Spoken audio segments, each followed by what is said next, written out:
Hi students, it's Mr. McKenzie. This is a recording for class on Tuesday, February 10th.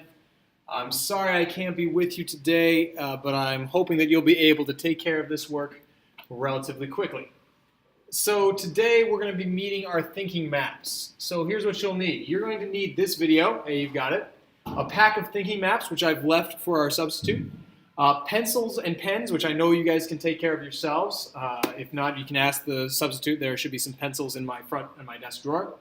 And you're going to need to be able to communicate with each other. We're going to see four kinds today. We're going to see plot arcs. We're going to see character maps. We're going to see some new things too, device maps. And we're going to see what I'm calling a symbol map. Now, those are two different kinds of maps that have their own special names. But for the sake of our class, I'm going to call them those things.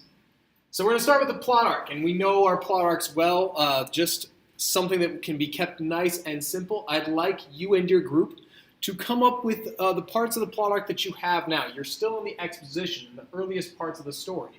So you're really still going to only have the very beginning. You're going to be able to know the characters, and those will be people who appear in the story, and you'll be able to know where the story is going on. So let's take for an example right now, the easiest thing that I can think of, or the one that's always in my head, is Harry Potter, because I do love those books so very much. So if I were to do this after reading, say, the first chapter of Harry Potter, I would know full well that the main characters seem to be the Dursleys. I know that we've got Dumbledore. I know that we've got McGonagall. I know that we've got Hagrid. And I know that we've got Harry Potter. Because they're right at the very end, and it's his name on the book. I know that he should be the main character. He's very important. He's someone I should be paying very careful attention to. And as far as setting, so far I know that it's in England. And I know that it's in a place called Surrey. I do not know exactly where Surrey is. And exactly this town in Surrey is actually made up. So that'll be there. And I know that the time seems to be the present. They're watching TV and stuff. So the time frame when it happens, as well as where it happens, is really important. The biggest conflict that seems to be made up, and for this I've put this little box there. The biggest conflict that seems to be coming up already is it seems like the Dursleys are dumb and Harry is a wizard. That's all that's really set up in Chapter 1. And of course in Chapter 2 more things happen. Harry ends up being an 11-year-old boy who needs to get out of his house, needs to get out and back into the magical world. So I can see those different things. I might make a note that part of the setting is magical and part of the setting is real. But those are the big things that I know. Now, if you're lucky enough to have a story where actions have already happened, where you've already seen a conflict take place, and you want to build up further, you can always add more events up on top, some pieces of rising action. It's also helpful to think a little bit about what kind of conflict you're seeing. If it's the Dursleys versus Harry, it's a person versus person kind of conflict. One person versus another, or versus a small group. So that's our plot arc.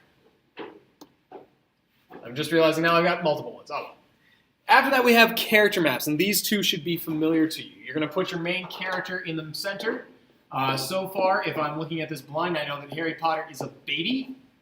I know that he is special. I know that he's a wizard. I know he's an orphan. And I know he has a scar. And that's about all I've really got on him so far. Okay, those are some traits about Harry. The next thing I need to do is I need to branch off and connect Harry to some other people. I can connect him to Dumbledore. And I can connect him to the Dursleys.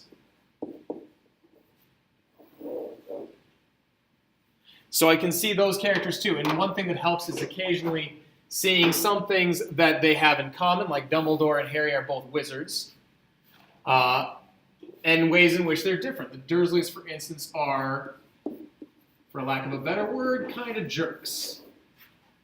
And that really helps me to remember that this is who we have in the story. This is who is there. These are the people that we know and will be able to see. Okay? So there's our character map. You'll be able to want to do that again as you go along. You'll meet more and more characters, and eventually you'll sort of plateau. But the early part of the reading is really the most intense part of putting down all the names of the people as they come up so you can get to know them, know who they are and what they do. Okay, now we're getting into the new stuff. The new stuff includes the device map, and you'll see that this is actually called a brace map. I don't have these made up for you yet. I'm going to ask you to make them yourselves. You guys can be independent, and what's more, it looks like something that you could really do based on an outline system that you make in your own notes. But the brace map's a nice way of helping to break apart and come up with different ideas.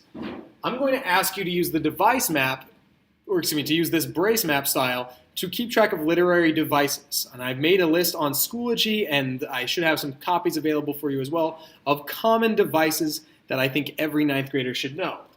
The first part of that is, again, characters. And we can think about some specific terms about characters. We can think about antagonists. We can think about protagonists. And we can keep going down with other things. We can think of direct characterization. We can think of indirect characterization, and there are a couple other terms that I've included on that list, including flat and round characters, but I won't get to those just yet. Those are things that we think about more at the end of the book. So these are things that I need to look up, but I find that rather than just defining things, it's helpful to be able to give examples. So I might need to know the definition of an antagonist. Someone who opposes the protagonist, for instance. But what's more helpful is giving examples of people who are antagonists. The Dursleys seem like they are because they're, as they say in the first chapter, muggles. And they mention him, but they don't go much more into that. I'm misspelling his name terribly. Voldemort is the enemy because he kills Harry's parents, right?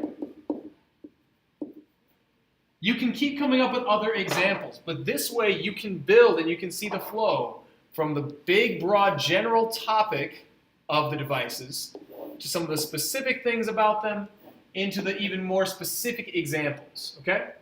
So be able to walk your way through other things. Remember, too, with direct characterization, we're going to be looking for statements. And for indirect characterization, we're going to look for S-T-E-A-L. And we can come up with the good examples of that from the early part. You can do this throughout the book, so you don't have to do everything all at once. If you come up with an example from the early part, put one of them down.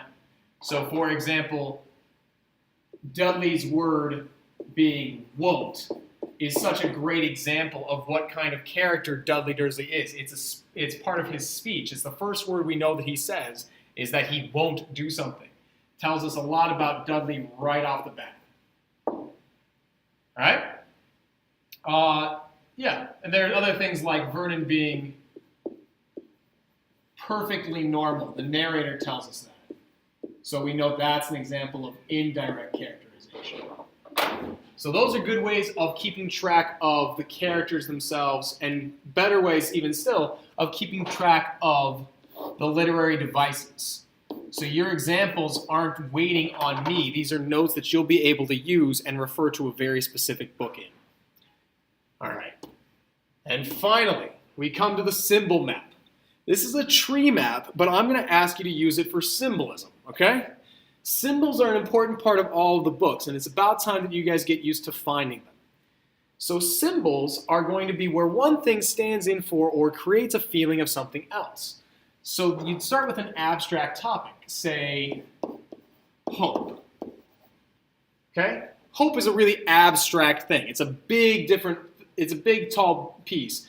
And we can look for very specific ways in which we see hope as symbols in things that happen. So we can look for hope as a variety of different things. When I think about hope, I think about things that are characters.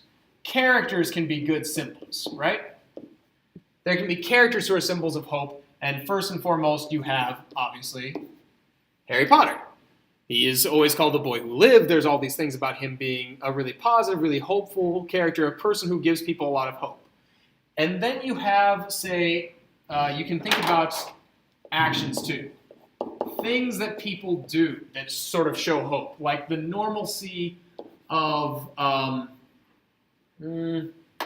a thing. I'll get to that in a second. A good action that shows hopefulness is when Dumbledore says, trust me, he'll be better off with the Dursleys, or when he talks about how scars are useful things. So the scar itself can become something that's important. The act of giving Harry to the Dursleys is a good example of hope. And actually, now I'm realizing it again, the scar is another thing, isn't it? So let's make things our other topic. Things that are symbols. Characters that are symbols, actions that are symbols, things that are symbols. Characters that are symbols, actions that are symbols, things that are symbols.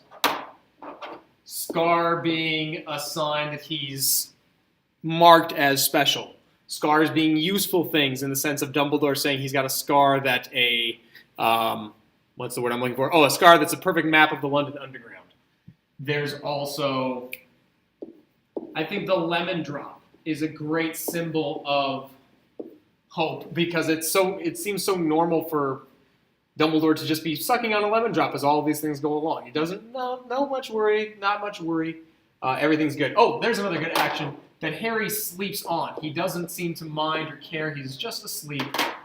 He doesn't really notice or do anything much about that.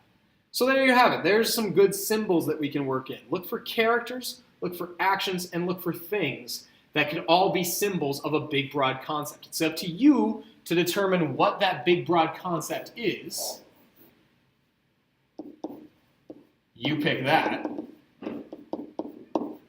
And then the looking in the book for characters, actions, and things. You can come up with symbol maps for as many different kinds of topics as you think there might be, and you can always go back up too. If there's some thing that stands out to you again and again and again that comes up frequently, you can always go back up and say, well, what is that a symbol of? And where are there some other actions or some other characters who also symbolize that? So that runs us through it really fast there. You see the 4 different kinds of maps. I'd encourage you to go back through this video if it helps you and remind yourself of what it really is. Take a second to pause on the plot arc and come up with one. Take a second to pause on the character map and develop it. Take a second to pause on the device map and develop it slightly. Take a second to pause on the symbol map and develop it slightly. Thank you guys very much for listening to my instruction. I hope you guys have a great day. Make sure to turn in your examples to the sub. I'll be taking them in and using them to see what map I'm going to assign to each group. I may be assigning them at random. I may be basing them on how you guys look like you're working on them if you're interested in them or not. Thanks so much.